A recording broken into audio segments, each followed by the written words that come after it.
Welcome to the Beacon Way podcast, where your hosts, Jennifer Christensen and Adrian Wilkerson, talk shop about what really works in today's digital marketing world. As the co-founders of Beacon Media and Marketing, Jennifer and Adrian have been a part of digital marketing since its early stages in the mid-2000s. Tune in as they shine light on what works and what doesn't in the ever-changing world of digital marketing for small businesses. Hey, welcome back to another episode of The Beacon Way, and I have a very special guest today that I had the pleasure of meeting at the Mental Health Marketing Conference. It was such a great conference, and I'm going to do my best to say her name correctly. Avivit, I believe. Did I get it right? Yes. Great. So we are doing a little bit more of a deep dive, kind of continuing on with what we did last week and really going a little bit more deeper into this field of mental health and what therapists and clinicians that are starting out really need. How can we provide the best help and services for them? I was just chatting with Avivit, prior to starting this podcast, and I'm really excited personally because Beacon provides done-for-you services for mental health clinics and behavioral health and companies that are scaling. But we don't have a lot of services for companies or therapists that are just starting out and really need to get their marketing together, or even just kind of figure out what they're doing, who they're targeting, all of those things. And that is something that she provides. So I'm excited for the podcast today, even knowing that you've got two people here that really can help and provide on different levels for depending on where somebody's at. And hopefully we can have a great conversation today about, how to get started and start out. So thank you so much for joining us, Avivit. I really appreciate your time today. I wanted to start with, your talk at the Mental Health Marketing Conference really pulled me. I know it affected a lot of people because you did go deep in your conversation. You weren't just giving tactics. You were definitely talking more strategy and from a different perspective. So can you tell us a little bit about yourself, how you got into this, and then why this particular route that you've gone down? Sure. Well, thank you so much for having me, Jennifer. It's really a pleasure to be here, and I'm so glad to be connected. And yes, the talk that I did at the conference was on a topic of creating a marketing message for people with trauma. And it was a very heavy topic, and I was a little bit nervous when I took it on, to be honest. But I felt like it's such an important thing to talk about, even to begin a conversation, because the topic of trauma has been very prevalent. And I don't really think that there is a really effective message for people who have experienced a traumatic event or have had trauma for many years, or PTSD, to really relate to it. So to give you a little bit of a background, I come from a marketing and design background. I used to be a graphic designer for a long time. I worked in corporate marketing. And then I decided to start my own consultancy. And what brought me to mental health was my own personal experience. And I talked about it in my presentation.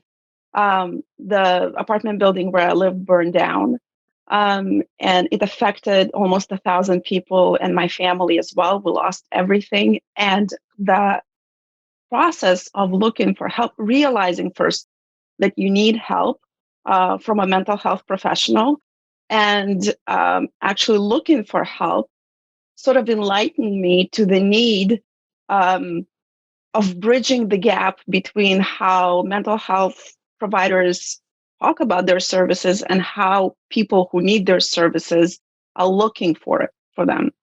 Yeah.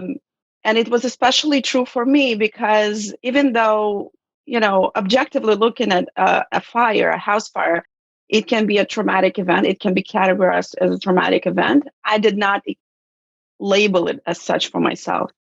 So whenever I was looking for somebody and somebody was talking about trauma and PTSD, it kind of went over my head. I didn't really associate myself with that. And what I was looking for was something very specific to the way I was feeling, to the way I was experiencing the loss.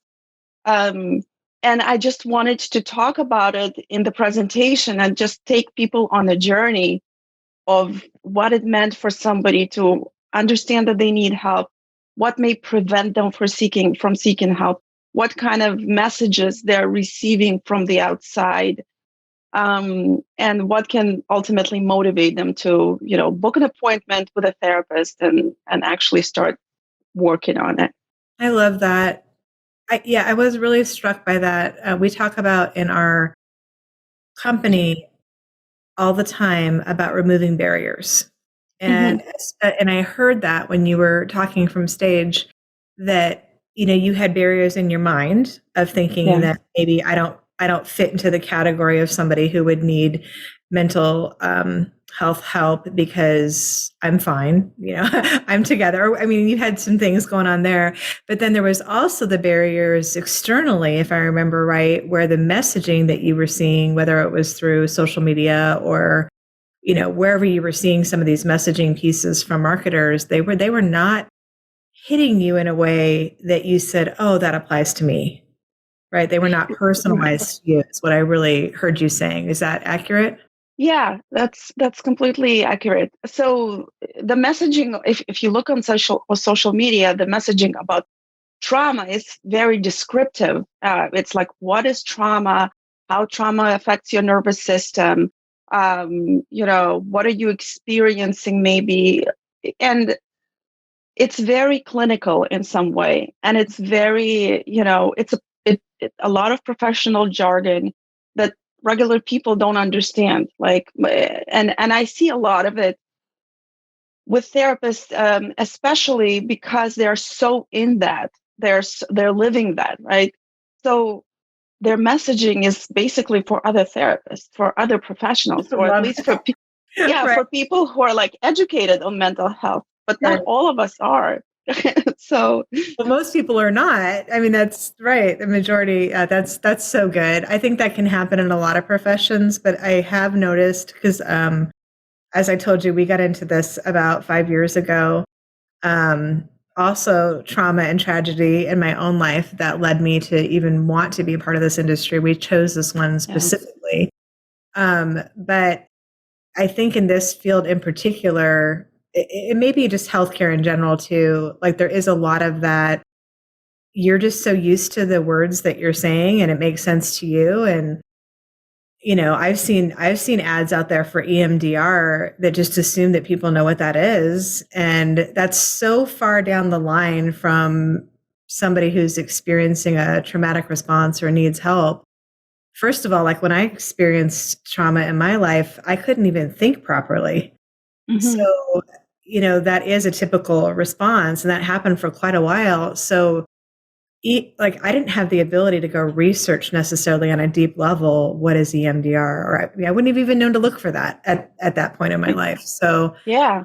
or I see a lot of things too where it's like mental health awareness, but it's very broad. It's not, again, it's not personalized to what the person might be experiencing. So how do you help therapists? And I know when we were talking prior, you said you provide kind of like a coaching and help people organize their thoughts, how therapists figure out who their niche is, who they want to serve, and that so that they also are in a good spot, right?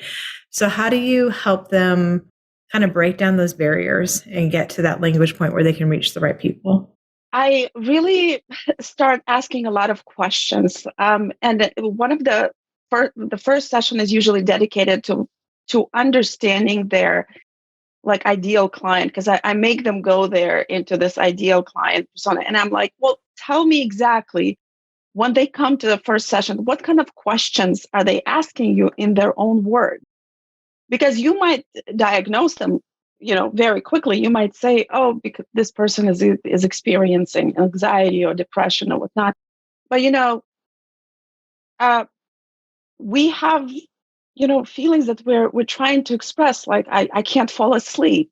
I'm laying awake at night, and I'm trying to figure out how I'm gonna pay the mortgage, or some other thoughts that are going through a mind of an anxious person. So I'm helping them really get into the mindset of their ideal client of like, what is it that they're stressed and afraid and nervous about?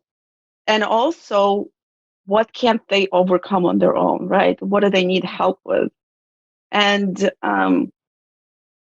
people are looking for therapy because they want to improve their lives. They don't look for therapy usually to really understand themselves better, just Right. because, right? There's some catalyst, right? Something that motivates them. It's not usually, oh, I just want to, do a little self-awareness, right? Exactly, right.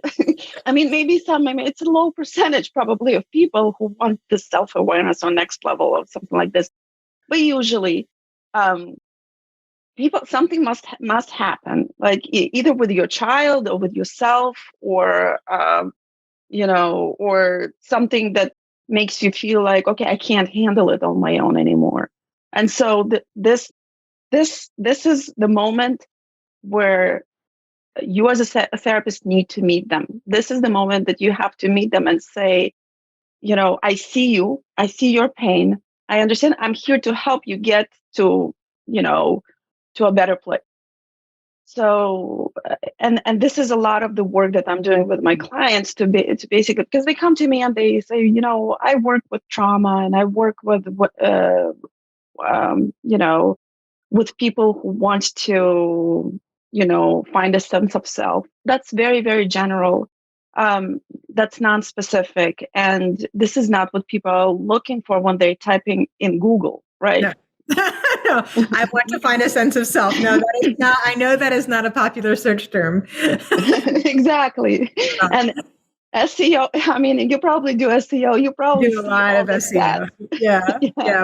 Yeah. We have, we're working with one of the fastest mental health franchises in the nation. And so we have like 100 clients just from this one of our clients has 100 that we are working with. And so the data points that we're getting for each of these clients around the nation, like not only we're seeing exactly what people are typing in, and it's very similar, depending on where you are, but they're very specific things. They're not general, unless they're at the point where they're saying, hey, therapist near me, right? So sometimes that's a percentage. That's a good like 10%. They've already decided, and now they're looking for that answer. But most people are typing in symptoms, issues they're having, like specific things, and they're looking for information. That's their first part of their journey.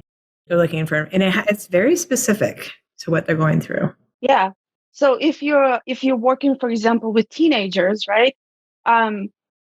First of all, you probably want to create a message for their parents because they are the ones who are going to be booking the appointment. Exactly. And what the parents are looking for is how to improve their relationship with the teenagers. Like, and it can be extremely specific to it, like how to stop fighting over dinner every night with my teenage son. Hey, I love that. Yeah.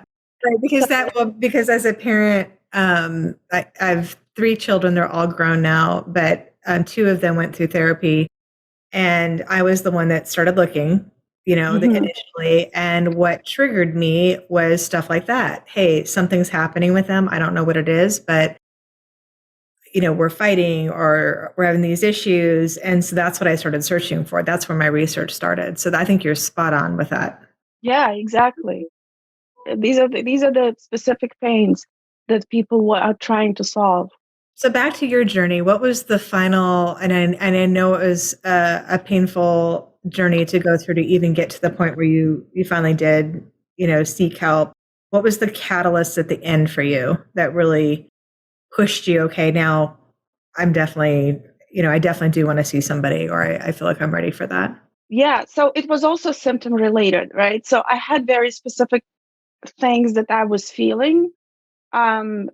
One of them was, and I spoke about it in the presentation, is that I suddenly was looking in the mirror and I couldn't recognize the person that was staring back at me. It was just like my idea of who I was completely divorced from the image that I saw in the mirror.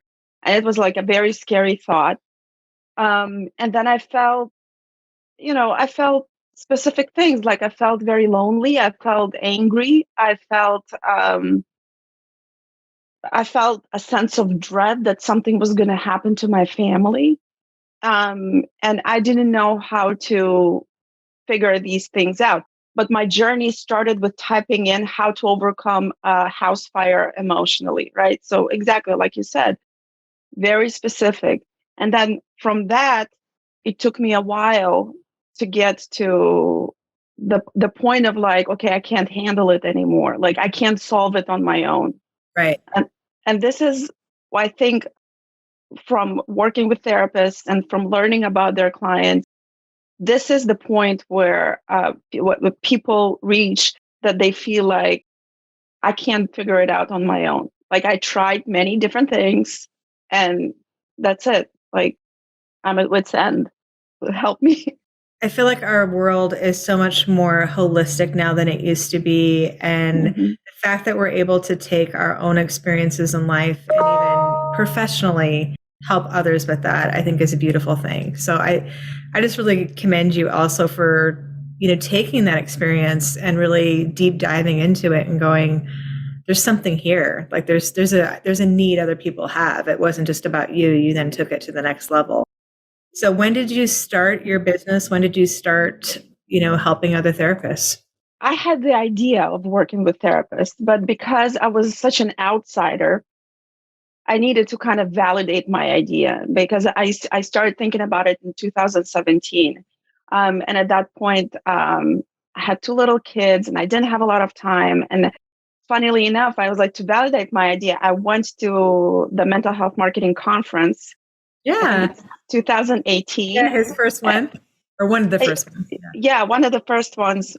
And I just like was amazed. I was like, this is exactly what I was thinking about. This is exactly what the need is. And I can do it and everything. I got so excited about it. And I had to sort of build up a reputation for myself because in the mental health world, there's a lot of, there's a culture of referral. There's a culture of, it's not an easy market to break into. I agree. Yeah. Right. Yeah. And there's a natural suspicion for business people, for business and marketing people. And so I started slowly I really needed to learn my market very well. I really needed to understand the same way I'm working with my clients. I really needed to understand my clients. So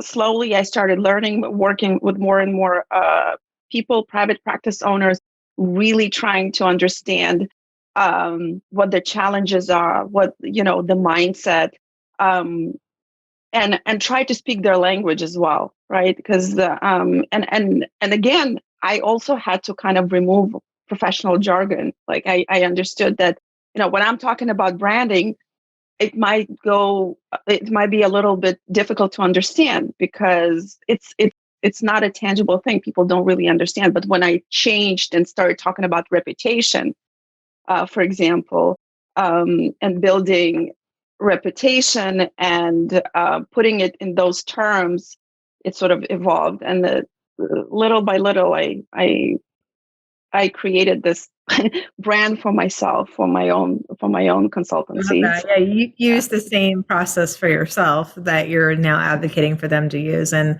that's so wise. I think part of why we niched down. So when we started out, we were local marketing company or local digital marketing company in Anchorage, Alaska, and then when we decided to expand, so we were working with clients from every different industry. And when we decided to expand, we had to be really thoughtful about, okay, we can't just expand on a national level and go after 10 different industries. One that's not so we had to ask ourselves, who do we work best with? Who do we understand most? Who are we getting the best results from? Like we had to really go into even ourselves. And then what are we passionate about? So asking ourselves all those questions. And that's how we ended up with mental health and actually functional medicine and specialty women's health. Like those kind of are our three core areas. And functional medicine has a lot of similarities actually, because it's more about getting to the root cause and solving that. So, but we found like our values matched the industry. So then we Yeah. could speak more to it. But even with that, I've noticed that depending on where somebody is at in their journey, like as a business owner. So if they're a therapist that is solo practice and that's really what they want to do, that person is going to have a totally different need than somebody who's scaling, 10 clinics in their area, obviously. So we've even learned like the nuances of you have to speak to people where they're at. You have to, Yeah. and often marketing language, I don't know, have you experienced this much where clients will call you and somebody emailed them about some SEO thing or some branding thing or whatever, and it's just such a scam. I hate that about our industry, but I feel like there's so much jargon that does not relate to what they're trying to accomplish. So I don't know if you've experienced much of that, but we get a lot of that. Yeah, I've experienced when people come to me with like very specific tactical things, like I need to improve my SEO. Okay, well, we kind of have to move back and let's position you first. Let's figure out. Okay, you can improve your SEO and get a lot of leads that you don't want to work with, or that are Exactly. wrong for you, or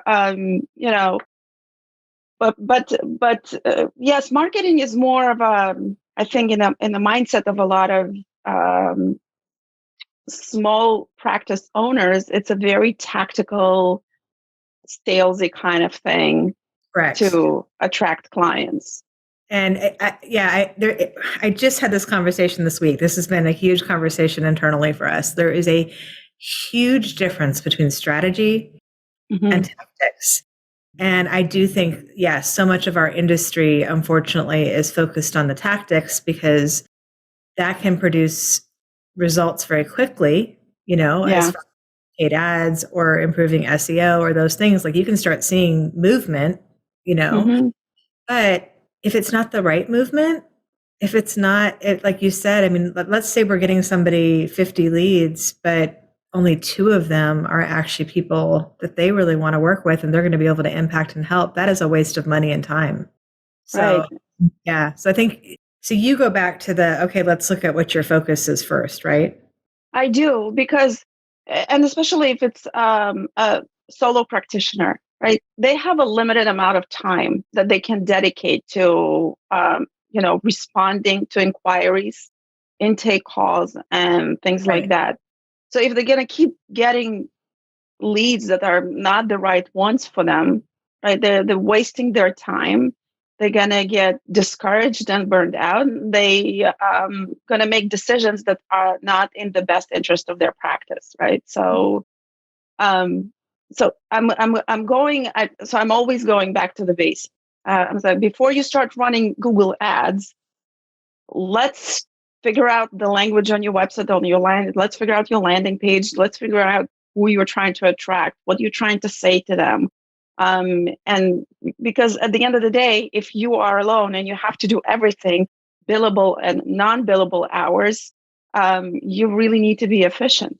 I love that. That's so, yeah. So I was telling, as I was sharing with you beforehand, I'm excited to actually refer some clients to you as well because, I don't think that we're doing as good of a job as a mental health agency, really qualifying on the front end our clients. So we have solo practitioners coming to us that we have to turn away. So I'm excited to send some of it because I think that will be but I hate not being able to help people. So I think that'll be really great. Thank you. I'm very grateful. I'm excited too. I'd love to help private practice owners. Yeah. So what's your vision for expanding, growing? Do you want to grow what you're doing? Do you want to stay really solo business for yourself? What do you enjoy or what are you thinking long term? That's a tough question. I keep asking that of myself. Yeah. I think that I was thinking about a partnership, but I find it very difficult for me to even define who this partner would be because I feel like to grow, I would want to share it with somebody else. Like it's a big undertaking for myself. Yeah. I enjoy working for myself. I have 2 kids, 7 and 10-year-old. So I love having them, meeting them after school, picking them up, talking to them. And so I like setting my own hours and that's kind of why I went into my own business to begin with. So I do enjoy that. I really liked that. I'm also writing a weekly newsletter that I'm trying to help a wider audience through that newsletter. Yeah, it's called Therapy Business Brief. And it's a newsletter that is a curation of mental health news and business advice and marketing tips. And so I really enjoy writing it. I really enjoy doing the research. And this is my passion project. And I write it every week. And I have a pretty big readership. So I think that I'm going to invest more time in that as well. But so far, I haven't figured out a direction, to be honest with you, because I feel like for a woman, it can be a little bit more challenging, especially if you have children, school-age children, and you're kind of trying to balance it out with being present in their lives and also have like 7 hours of sleep at night. Right. Yeah, right. Yeah, when Adrian and I started out and my business partner, we actually merged our businesses and became partners. We only known each other like 3 or 4 months. I mean, it was a crazy situation, but it was also a lot of indications of facts, like we knew of each other and things like that. It was just meant to be. But we've become best friends over the years, and often both of us, we both had school-age children at the time that we started. And often we have said, if we didn't have a partner, like there's just no way, because so many of the challenges that we faced, like facing them alone is hard, when you're really growing and scaling. And we had a pretty misogynistic response to our business for the first couple of years. Really? Yes. Yeah, very much so. Alaska's a little behind, I would say, the times in the area. So that was interesting. And we just kept but having each other as support just really helped, because we could kind of look at each other and go, is that right? No, that's not right. Yeah. And encourage each other to keep going. And I eventually formed a women's business group for the same reason. And we just kind of blazed our own path and made a lot of mistakes along the way, but it really did make a big difference. And you're right, though, if I hadn't gone that way with her to really the growth model, having school-age children at the time, I would have stayed solo practitioner for sure. Because the balance piece, I still always felt pulled, during that time. I still felt like I was compromising or not always able to do all the things that I wanted to do. I think that's just a mom's something we deal with, right? Right. So I wanted to ask you actually, what made you feel that she's the right partner for you? Because that's such an interesting thing. I don't know. I've never experienced it. Yeah, I've talked to many people about it over the years, and many business advisors just were like, you guys are unicorns, like very unusual, I guess, because a lot of partnerships do not work out.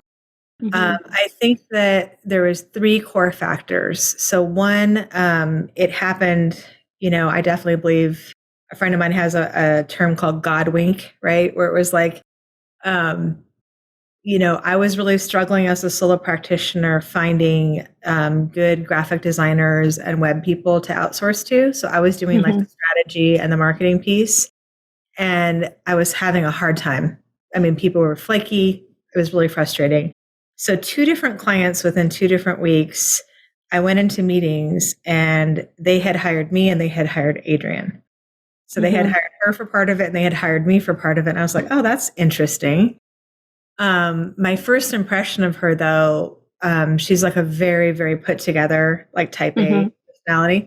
My first impression of her, I thought, oh, she's not going to like me. I'm pretty wild, and we'll work together. We'll see how this goes, but I don't think she's going to like me. And then we had great experiences working together. I was so impressed with her professionalism and her business sense. And she was really impressed with my skills as a marketer and like what I was accomplishing. So we worked together really, really well. And then we had this very long, amazing conversation, and we found out that we were both reading the same book at the same time. And it was one of the first inbound marketers. His name was Paul. He had the first inbound marketing agency in the nation. We were both reading his book, and Barnes and Noble in Anchorage, Alaska only got 2 books of his, and we each had one. Oh, that's amazing. That's crazy, right? So, I mean, that was just like, wow, we're both thinking about the same thing. We just met at this moment in time when inbound marketing was exploding. We both had the same vision for where we wanted to take it. The only difference was she had a much larger vision as far as like she wanted to grow national, international. And at the time I couldn't really see that. I was like, no, I'm fine with just kind of a smaller local agency. But the next biggest piece besides the God wink, I would say, is that we were very, very clear from the very beginning who wanted to do what and what percentage of the company that we would own.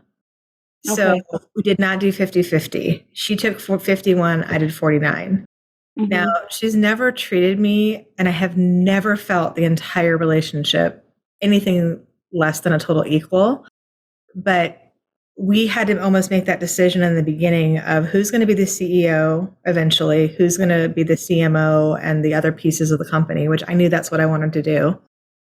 So it was very clear. It was like, I love this stuff. You love this stuff. We have the same values and the same vision. And then the truth is that you just decide, like any good relationship, because it changes, you change, the relationship changes, the business changes. You decide that you're going to work it through. You know, both of us have been married a long time. I've been married almost 30 years. She's been married 20. And I think that like we're both very determined, loyal people. And so I think having almost that like in our lives, like we know what it's like to work through hard times, because you can't be married for a long time and not work through hard times. Yeah. And so we applied that same thing to the business. Because, I mean, there is really, really hard times and stuff we totally disagreed on. But at the end of the day, it was like we respect each other, we care about each other, and that's what comes first. Yeah, and it's amazing how much it is like a marriage in some ways. Yeah. So, well, I know, speaking of kids, you need to go pick up your kids, and that is so important. So I want to let you do that. But I have so enjoyed the time with you. Thank you for sharing a bit of your story. Again, I'm really excited to send you some clients that I think you can help. And I love that you're doing this. I love that you're helping people. I haven't met very many people that are helping people really solve the problem at the level that you are. And I think it's a huge problem, like across many, many, many therapists are having this issue. So I'm grateful you're doing it. Well, I so appreciate you saying that, because being on my own, I'm a lot of times in my own head. So it's really nice to get like validation from somebody else in marketing. And I really appreciate it. And I appreciate you having me here. And I appreciate thinking of me. It was such a pleasure, really. Now, where can people find you online if they are listening and they're like, hey, where can I find this lady? Sure. So you can find me on my website. It's redstrategy.com. Red is REDD, strategy.com. And also you can find me on LinkedIn. I'm pretty vocal on LinkedIn. I love you on LinkedIn. It's great. Thank you. And I'm very happy. I'm happy to connect to anyone. Can just message me, say hi. And you can also subscribe to my newsletter, Therapy Business Brief. You can do it on my website. And yeah, I give a lot of useful information. I have a lot of free resources for therapists in private practice. So I really want therapists to create sustainable practices that are good for their mental health, for their financial health, and for their clients' health. I love that. Okay. Well, thank you so much. And Thank you, everybody listening, for joining us on another episode of The Beacon Way. Thanks for listening to this episode of The Beacon Way. We hope you enjoyed it and had some good takeaways. Please subscribe so you don't miss a single episode. And if you've enjoyed the show, please give us some stars on your podcast channel of choice. For more information, tips, and notes from the show, check us out at beaconmm.com. For more information on how Beacon can help market your business, email us at welcome@beaconmm.com.